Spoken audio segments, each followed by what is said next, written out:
How do you get rid of your ego? Well, the main concept is to start to learn to distance yourself from yourself.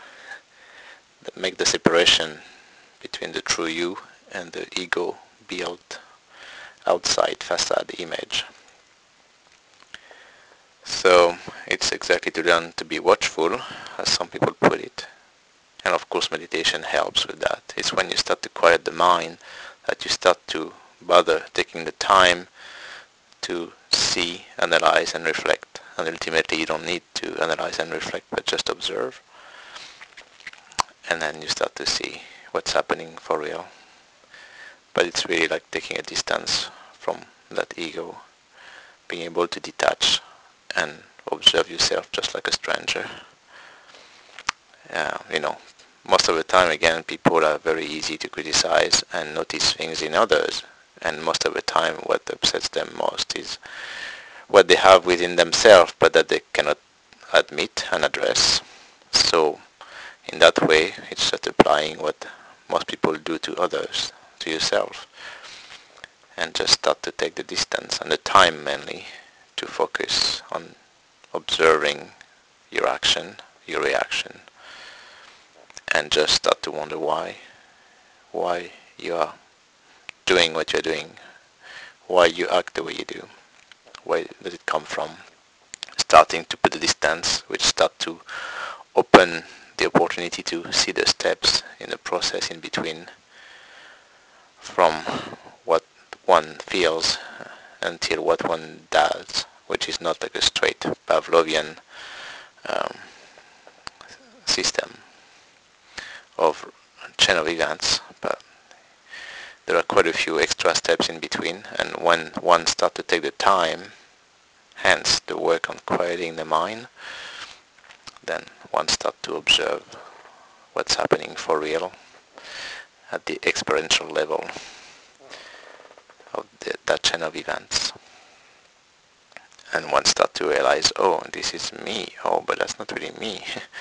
But what part of me is making me do that? And there it starts.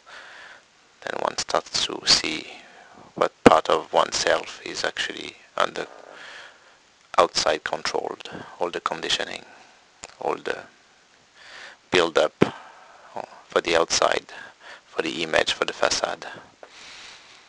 And that's the ego. And one starts to realize that this is all made up and has nothing to do with the real deep down self.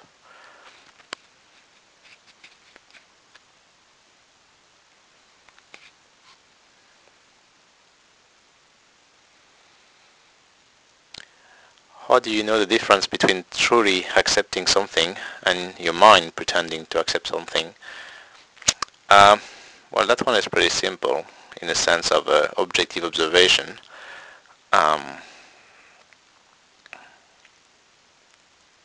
When you truly accept something in another way, like the proper meaning of understanding something, when you properly understand, you just accept it for what it is, then you don't have any issue anymore with it.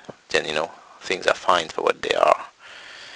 When your mind pretends to accept something, well, it's just pretending, and as the whole pretending of most people's lives, you will go on having issues with that fact that you have been pretending to accept. So you will go on reacting to it. So that's the simple, basic whole difference between things or people that do or happens, and then you have no problem with it, you're just fine with whatever it is, the way it is. Or when you start to react to things, then that means you haven't really accepted it for what it is. You just pretended to. So no reaction means that you are fine, you accepted it because you understand it. A reaction to it or to the person means you were just pretending to accept.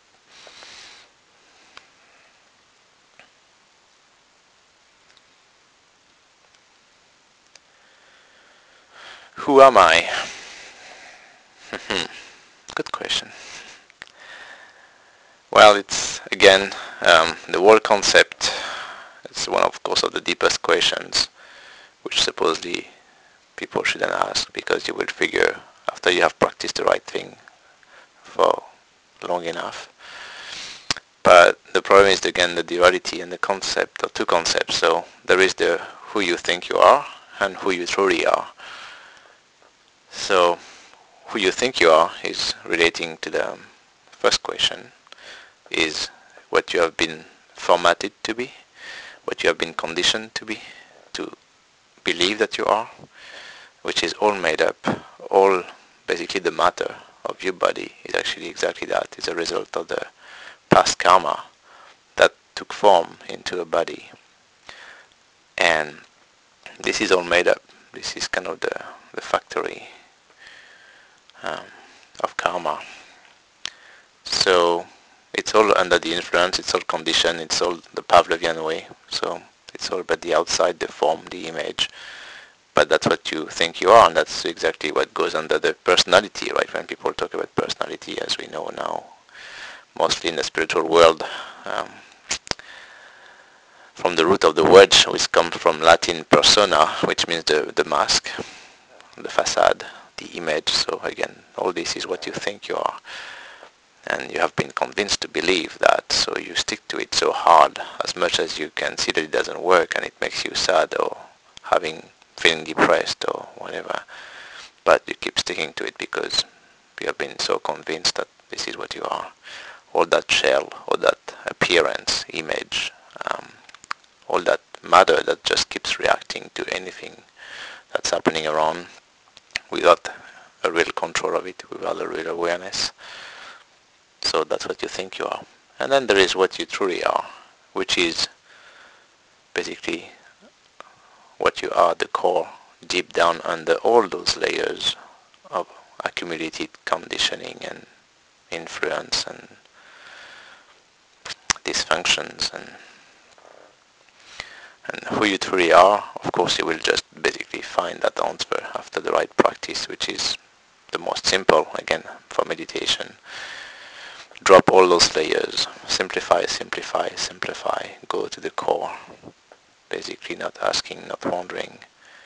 And when you get there, you find who you truly are, which is what we all are truly, ultimately, originally, that core energy of the universe, the core vibration, frequency, whatever words again, because they are just words, but when you get there, you realize there's no real word to define it, except that you know who you truly are and what we are all made of ultimately and where we come from. But that is just from the practice, the right practice of meditation, just dropping all the layers of what we think we are to go to the core and the essence of life and existence.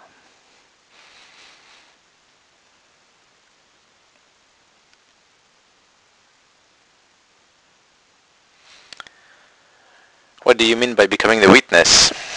Well, that relates also again to the first question about getting rid of the ego. That's exactly what goes hand in hand.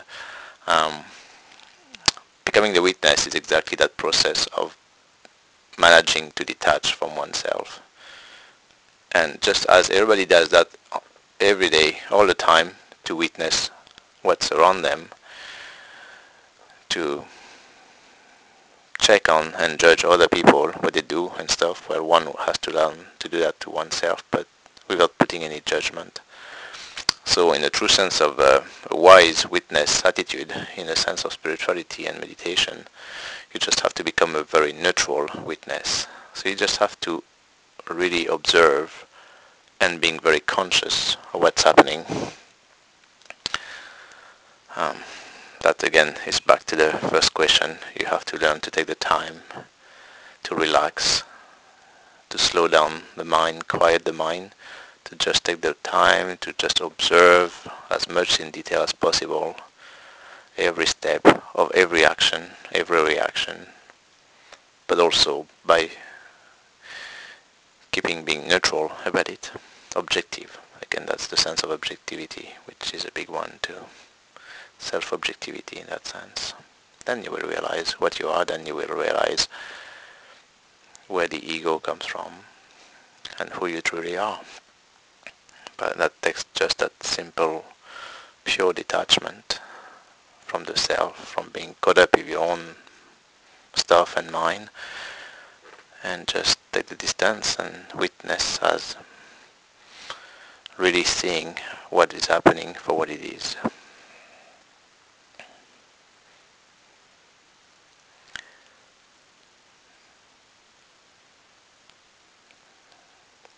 How do you become the witness? Well, I think that was explained in the previous one. But just a practice as usual. The regular practice of meditation is getting better at quieting the mind. The more one quiets the mind, the more find the time to see the steps, all the steps in the process of action-reaction, and that there are so many more in between.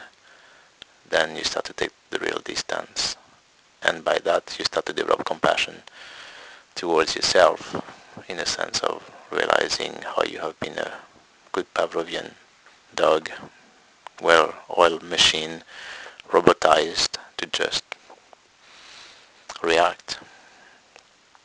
But then as everything quiets down and the time starts to span, then you find how to become a witness, an objective witness, and keeping neutral.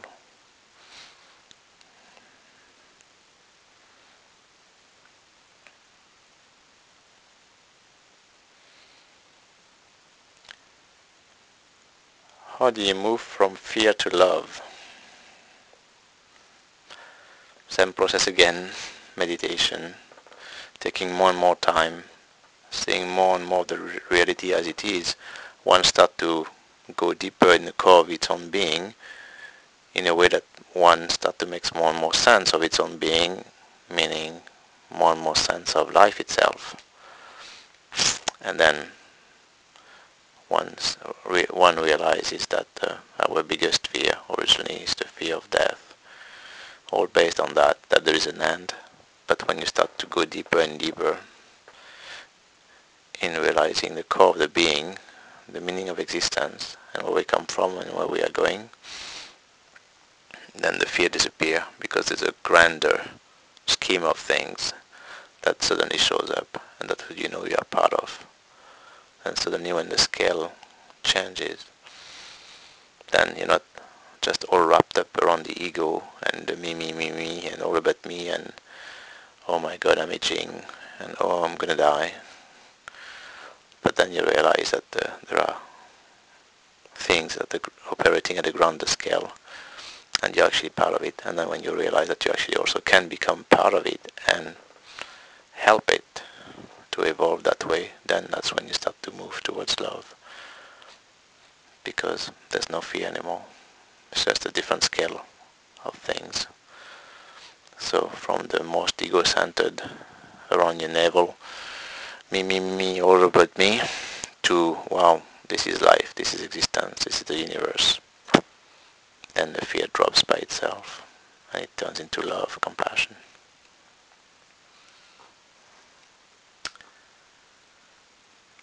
What is surrender? Well, I guess surrender again comes as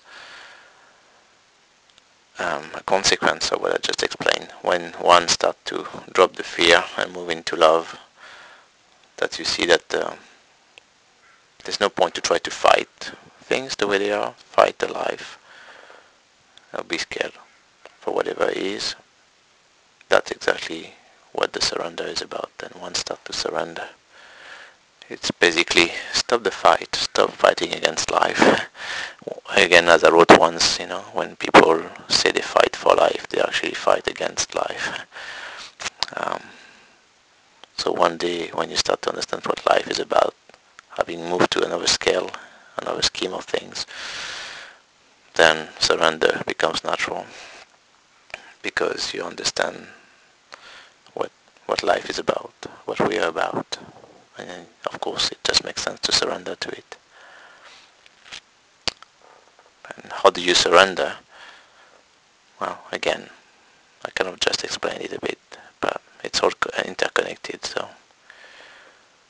It's just exactly dropping the fighting spirit, the I want to know, I want to change, I want to make a difference, the I'm going to make something. No, surrender, surrender to the life force, which is where you come from. So it's about trusting the process, trusting life, no matter what, no matter what happens. Stop living in fears.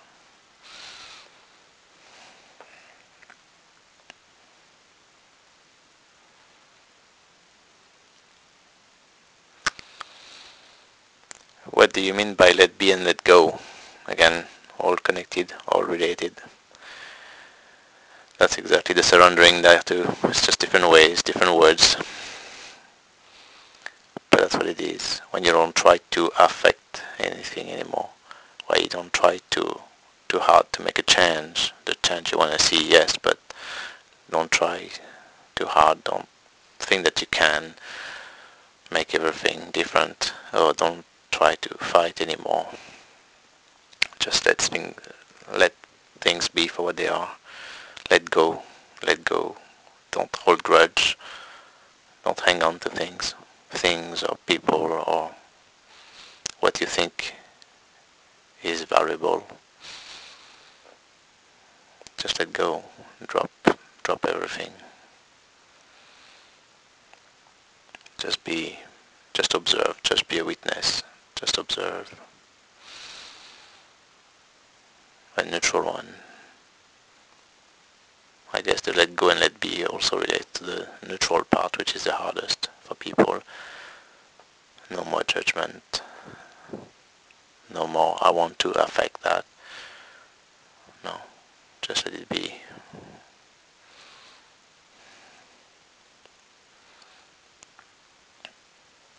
How do you let be and let go? Again, I guess I just explained it, I guess.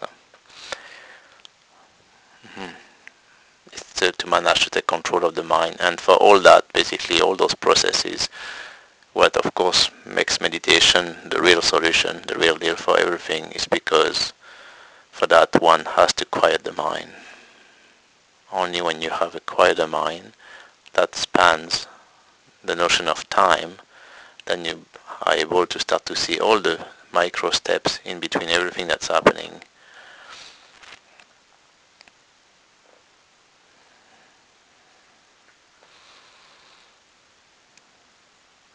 So, and then that becomes a clear mind. Quiet mind, clear mind. Clear mind sees clearly and knows what to do. But the busy, stressed mind never takes the time to really observe objectively and just keep getting caught up and just become the Pavlovian responding mind and reactions to anything that's outside without never really having a grab on life.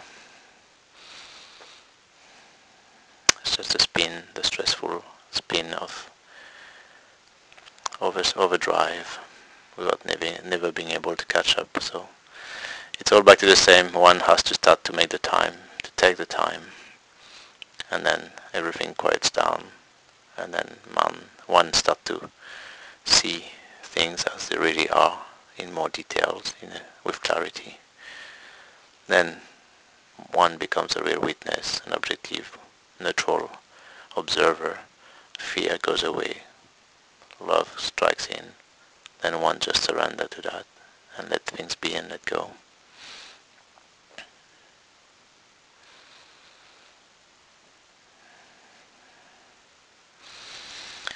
How do you stay in the moment when all your mind wants to do is spin?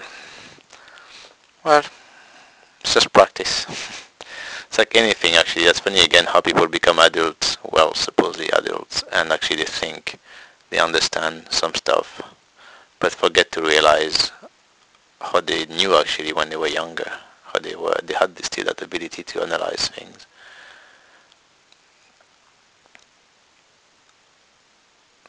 And so when you used to take the time to observe and to self-analyze, when now you think that you're so caught up and you don't have the time and you're so busy and stuff. There's no such thing. So yeah, it's about the practice. So yeah, when you are young, you accept the idea of being a beginner at something, and you accept the idea that it would take time, and you had the excitement of going through the process. Now as an adult, full of ego, people think that they are so good at anything, they should be good at once at anything. They can't stand the idea of being a beginner again at something. So they think everything should be done at once, get it at once. That's why all the time I get this sentence from people who start something and they're like, oh, okay, I get it. No, sorry, you're just a beginner. When you were younger, you were starting a sport, you were starting a new curriculum at school, you knew it would take months to start to get a little grasp on something, but no, the whole big ego of an adult is like, oh yeah, I get it at once. No, you don't. So when you start to get a bit of that humility, then you have to accept to be a beginner at something, and again, to stick to the practice, to take the time, that it will take time. And then the most important thing is to be consistent, to be regular at the practice. Again, as adults full of themselves, people always think, oh, okay, no, I got it, so that's fine, I can skip a bit there and skip a bit there, and I have an excuse for postpone this time, and oh yeah, to procrastinate this over time. And of course it's back to the old spin, the old craziness, madness of stress and busyness. No, only consistent practice, regular practice, the humility to accept the idea of being a beginner at something, and that it will take time, but stick to it, stick to the practice. That is what will help you to focus on being in the moment. And then it's all about focusing. How do you stay in the moment when your mind wants to spin? Well, then with the practice of trying hard to focus, trying to focus, trying to focus. And yes, the mind will wander, will keep wandering, but that's exactly just the way, that's exactly what confirms that you just have to trust the process, just like you did naturally as a kid when you were starting again a new activity or whatever, but that the adult doesn't accept anymore. It's just that you see over time that you become just better and better at something. So it's just time and regular practice. Then your mind will wander and wander less, and will manage to focus more and more and more by practicing. And each time one's mind go away at some point after 2 minutes, 5 minutes, 10 minutes, 20 minutes, doesn't matter. You catch yourself, oh, I was caught in my thoughts again. Oops, back to focusing on the breath, focusing on the one point. And then if you are diligent into that, regular in the practice, like anything, the more regular, the more diligent, the more reward, the more the work pays off. So the more time one spends being diligent on trying to focus one's mind on something to start to learn concentration, the quicker it will happen, and the less the mind will just go spinning around in other thoughts. It's just time. It's just the same old time and practice, regular practice.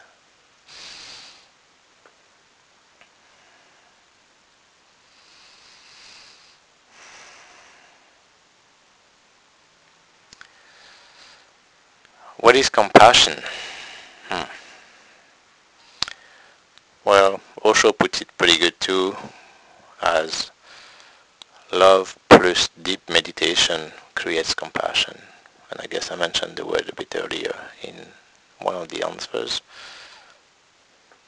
But again, when you have taken the time to go deeper and deeper and dissect what our being is about, what our life and existence are about, then there is a surrender, and the surrender gives you access to love, or love is surrendering in some ways to accept things the way they are, and by a true understanding. So not accepting by giving up, but by a true understanding of what things are, and that's the way they are for a reason that one understands, then love develops.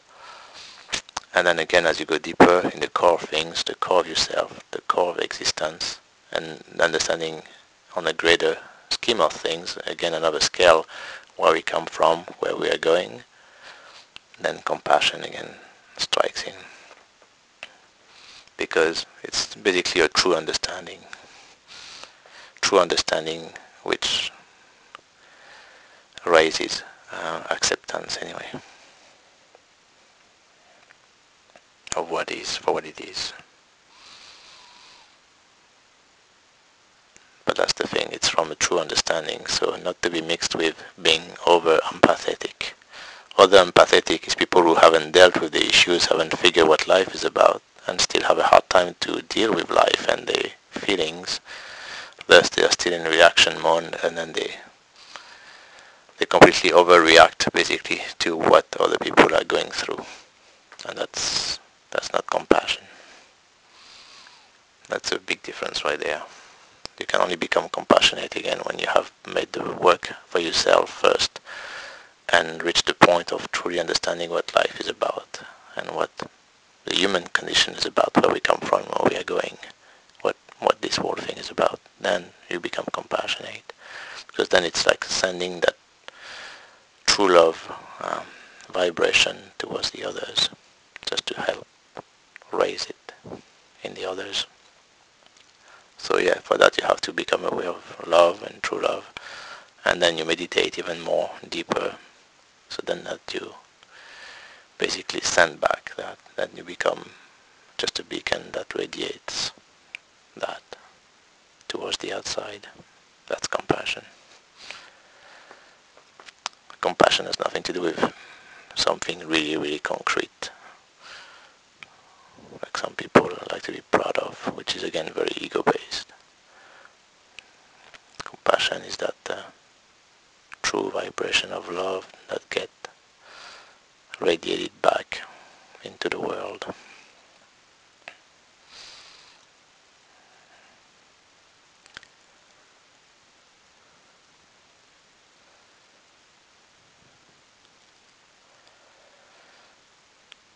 What is respect?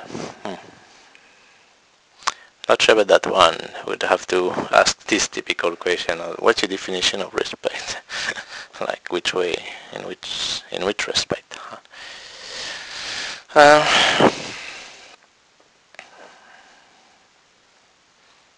I guess, this sounds like it's connected to the questions above too, but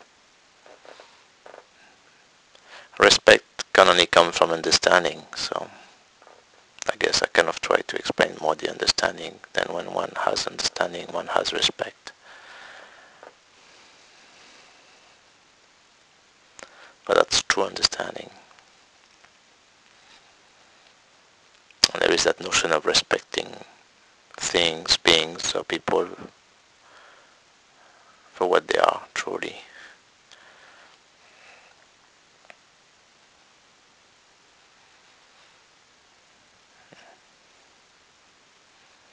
Not what they think they are. No. Two different things. What is true love?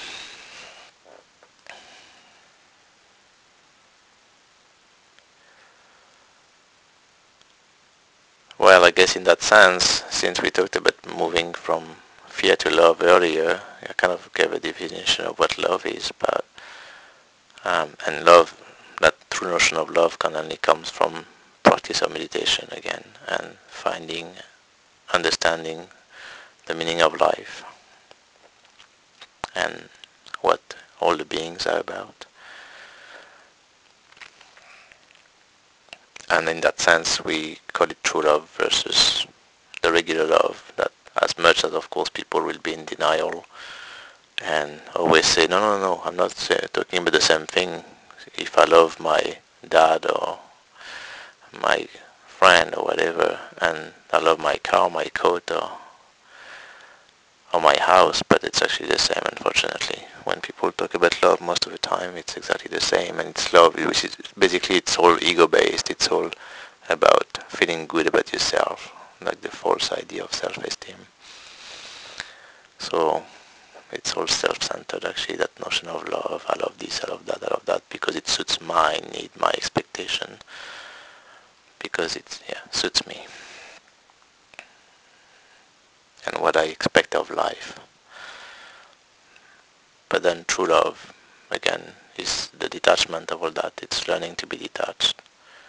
When you're detached from all those outside factors, people, beings, things, and you go to the core of yourself in understanding what the life is about, what existence is about, where we come from, then suddenly it only goes one way, and that's true love, which is to radiate, to go outward, and not anything that will suit any personal agenda or needs. That's true love. It's only in the giving. It's only on caring for a true care for the rest, for the others, for the universe, for the earth.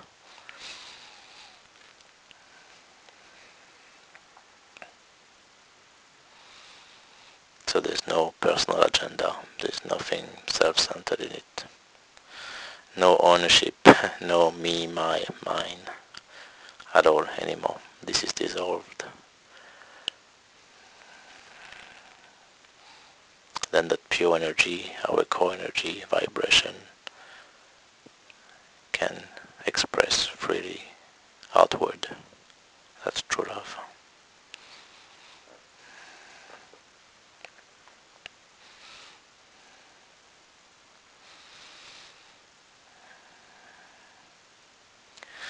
So what's the difference between being in love and true love? Well, again, it relates, of course, to the explanation, but also in one way. Osho has an article on that too, but it's like the falling in love. Well, that's pretty sad. If you fall in love, it's like you are falling in a trap, basically. It's like, oh, that happened by accident. Oops. So not really in control, not really knowing what you're doing. So falling into love, it's pretty sad, actually, because it's unconscious. So you don't really know, and that's why it's basically based on the wrong premises. And I guess Osho mentioned it that way, like, so you shouldn't fall into love, but you should create love. You should become love, and out of a conscious process, an aware process, the true awareness. Only again when you are truly aware, then can you talk about real love too. So, and that's after having done all this personal work of going to the core of yourself, core of your being, core of life. And that's exactly the difference right there between being in love and true love. Being in love is exactly, falling in as a very unconscious process, so it's all wrongly based on all the outside, on outside influence, on the things on the outside, on the basic senses, the six senses that our material being, physical being relate to and think that life is about. Until suddenly life turn into a very meaningful thing when you have got to the core, when you have peeled off all those layers of you being related to the outside, and then you become to the core of existence, which has nothing to do with matter anymore. Then suddenly true love makes sense, and it's all about a vibration radiating outward, out of consciousness, out of a conscious choice, under control, out of awareness.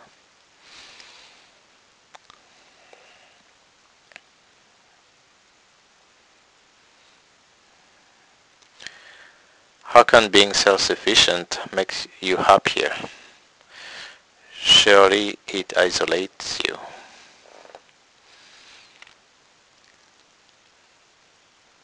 Well, self-sufficiency basically is all about suddenly realizing that you create yourself, and coming from self-creation, which is the process of, peeling off the layers of the falsely made up being that you have been for so long, completely conditioned, completely robotized, into suddenly self-made, the famous expression of self-made man, which I really enjoyed to use when I was a teenager, and realizing that meaning that I had already made the deconstruction of what I was made by the family and system and education and stuff into, wow, no, I'm self-made. So self in that sense of true self, from your own core, of course it's linked to happiness, to true happiness right there. True happiness, comes from going to the core of things, the core of existence, understanding that. So that's the real self right there. So self-sufficiency makes you happier in the sense that when everything is creating from your core, it's the most meaningful you can do instead of getting it from the outside, fakely made for a fake you. Yeah, it's totally again another scale, another realm. And self-sufficient isolates you. Yes, but it's back to the basics of, again, Osho explained it really well in that card about aloneness versus loneliness. When you go to meditation, when you will try to find the core of things by just going to the core of you, of course you need to isolate. And you have to be alone, and you will want to spend time alone because that's the way you can really go within the depth of yourself. But then when you figure what you find over time and figure exactly makes you connected to the bigger scale of things, more and more, the more to the whole. So suddenly that sense of wholesomeness, true happiness start to rise up. Then you don't see isolation as a negative thing, as solitude in a bad way. But it's the other way, that's the secret. To a happier being, more connected to the whole, is by seeking isolation for a while, to allow yourself to go to the core of yourself, to the core of things. And then you see how everything is interrelated at the biggest scale that you could have ever imagined. And then you really create from the core. So then that's the secret to happiness.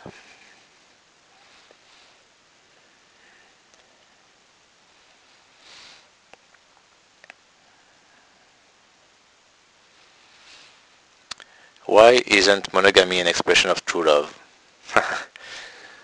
Well, I guess that question sounds like it's coming from a misinterpretation of some words. There's nothing wrong against monogamy, first of all, but there's something wrong against a dogma, a moral imposed dogma, religious dogma forced upon people. That's the wrong part. So again, when you reach true love, as I meant, it's when you have dissolved the self, actually. So, as you know, self cannot be attached anymore to a specific thing or being, again, which is the basic love that people use as a word. But it's all about attachment to one thing and the sense of ownership, or mine. So, when you go to the core of things, then you dissolve that ego side of a being, then you feel that you belong to the whole, to the universe, to the earth. You're part of it, but as not a little thing, but as you feel the whole universe within you. When you reach that scale, then you feel connected to the whole. So it's not about one individual anymore. It's not about one thing. It's just you have reached the scale of being connected to the whole. So it's just about, there's no moral, no dogmatic teaching about what is right or what is wrong.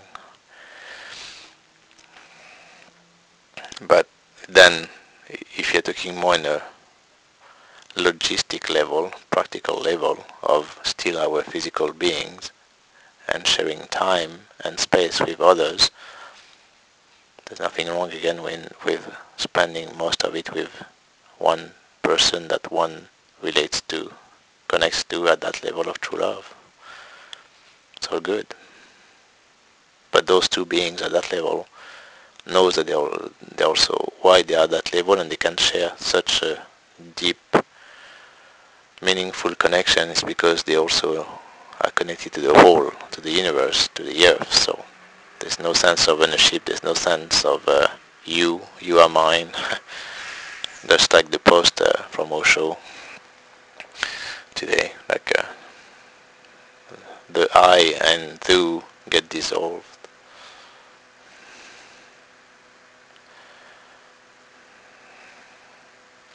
That notion is irrelevant anymore of two separate beings. Yeah.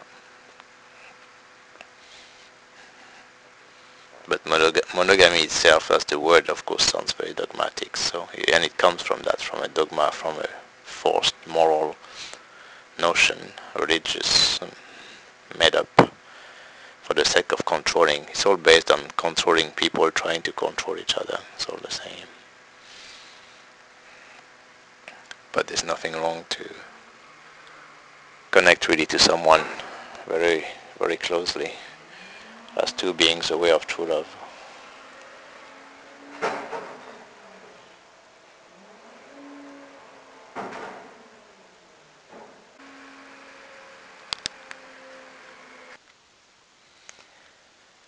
How can you love people and not feel an attachment to them?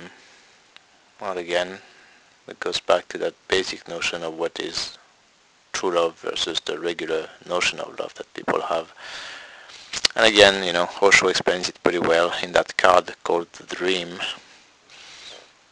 where, people are actually robots that are very well brainwashed and conditioned since birth to believe and act a certain way, just as Pavlovian dogs reacting to some specific stimulus, and then everything has been built up in books and movies now and TV shows and all this stuff to make them being addicted to that. So it's all addiction. Attachment is addiction. It's kind of similar. So, and actually ultimately attachment is definitely against true love, the expression of true love. So attachment is dependency. So, and dependency means linked to mine, which is very ego-based again. It's a hard one for quite a few people to get, that what they call love is actually very selfish. They think they love someone, but it's a very, very selfish need. It's actually satisfying a completely self-centered need. And that's why they say, oh, this person suits me and this person doesn't suit me. But yeah, love. Well, that basic love, yes. That's what I mean. That's exactly that again. That's the same love as people have for the dog or for the house or for the car or for some view, because all this is very self-centered based. It's all around the ego, who's like, oh look, something that suits my expectation, my needs, that has been conditioned. So then I will love it, because it satisfies my sensory tools from the outside. But then when one day one dissolves that, which takes completely dissolving the self, that ego, and suddenly one relates to the world, to the whole, then, of course you are completely detached. And then you can start to have a notion of true love, because it's not self-centered to some specific criteria, specific need that are all made up originally. Then it becomes worldly. But for that it takes the detachment from all the outside, very attractive things, people for the wrong values, which is just something that satisfies to one's senses, six senses. The sixth sense in that way not being a magical sixth sense, but being just the mind. The mind has been brainwashed just like any sense, someone who has been used to some smells or some sound. The mind works the same. It has been brainwashed to respond a certain way to certain images, certain thoughts. And that's why, again, so people have built up movies in the head or stories, and then when they find someone that fits in, they're like, oh, I love you. But again, just because that person fits what the mind has created as expectations. And that's very, very narrow-minded. It's very, very self-centered. But when one day one opens one's mind to the scale of the universe and the whole, then you look at things differently, and then you cannot be attached anymore, because it's at that scale. Then it's not self-centered anymore.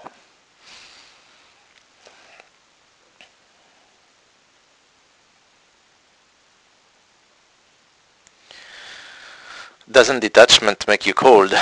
And isn't detachment the opposite of love? Well, I guess the second one is kind of answered again from the previous one, but detachments make you cold. Well, it makes you look cold to most of those needy people who are out there talking about love, but just as a self-centered need. So yes, people, the conditioning of the mind in that sense with society, again, is to make everybody needy, everybody prone to addiction. So, of course, since everybody is looking for attention to satisfy that ego, that need for attention, that self-centeredness, something that will fulfill their needs, then anyone who is aware of that and is not going to fall in the trap of just being a toy to satisfy your ego-centered need will seem cold, could be called unemotional, but it's just because, sorry, I'm at the scale of worldly, the whole, the universal consideration, so yes, sorry, I'm not just all about satisfying your ego, and then of course you will be called cold or considered cold. And that's again in that sense that detachment that we talk about. So isn't detachment the opposite of love? Detachment is what allows true love. And yes, it's the opposite of the regular love, because detachment is not about satisfying one's completely ego-centered needs and need for attention, just to satisfy that compulsive disorder of addiction, which is all misery anyway, which is bound to be suffering all the time. But detachment then in that sense is what will allow true love, like the consciousness of the whole.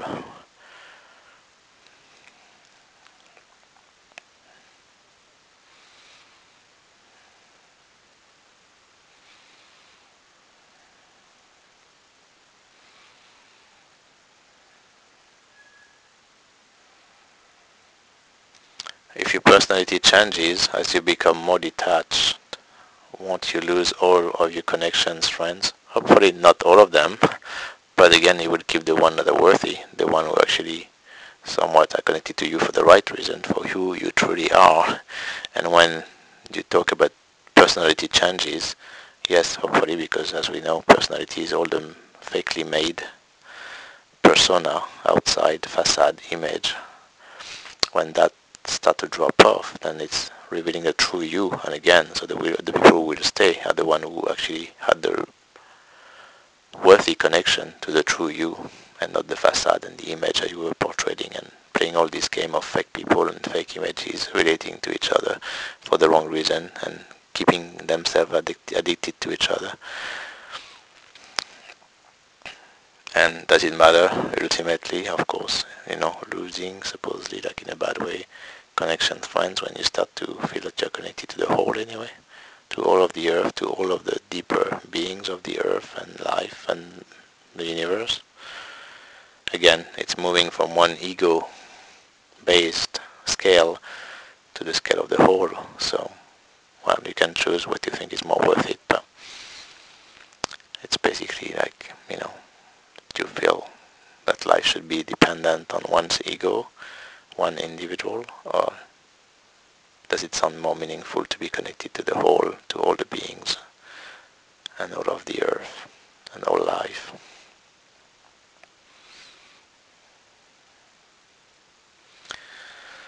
Can you feel the difference between true love and the love that we mostly experience as human?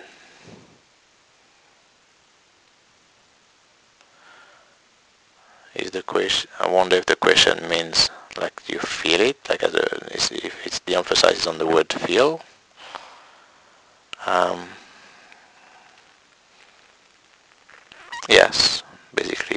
as we mean in Vipassana, that it's all at the experiential level, well, that's part of the process, because the feelings will change. Talking about change is on the way for sure. Then feelings will become different. You will have some new nature of feelings going through.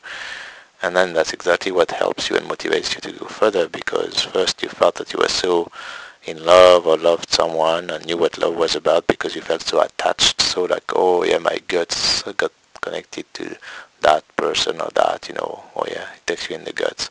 But then you realize it's also what makes you suffer about it. So it's actually connected to suffering and very much up and downs, very emotional. But suddenly when you become um, when you come closer to true love, then you start to feel something that's much bigger, that's much wider, that's connected to, in a stronger way, to something more meaningful, more at the core of things, more at the core of existence. And it starts to reach the scale again from moving from an individual, from one ego, to the scale of the world, the scale of life in general. And that's definitely a different feeling. It's like, yes, you typically, and that's part of what you go through when you start to go in real meditation, is when you see those sensations, physical sensation coming up, and you start to see where you had some knots basically, or some issues, typically often in the chest, and people say the heart or the chest, or the throat for communication, or the guts, right, when you have a knot in your guts because of this or that with someone you're close to or that you love supposedly. But this is again very self-centered, it's very ego-based, and it's very specific. But then suddenly you move towards, by moving towards true love, you start to feel like a whole blissfulness of a live vibration in your whole body. Your whole body start to vibrate to the frequency of, of the universal love, of the universal energy, of the core of life. And it becomes like a whole body and mind all together thing, rather than those specific spots in the body. So, yeah, you can feel a difference. But we're not here to create expectations. So again, and if you one starts to look for those, then you will just keep pushing them away.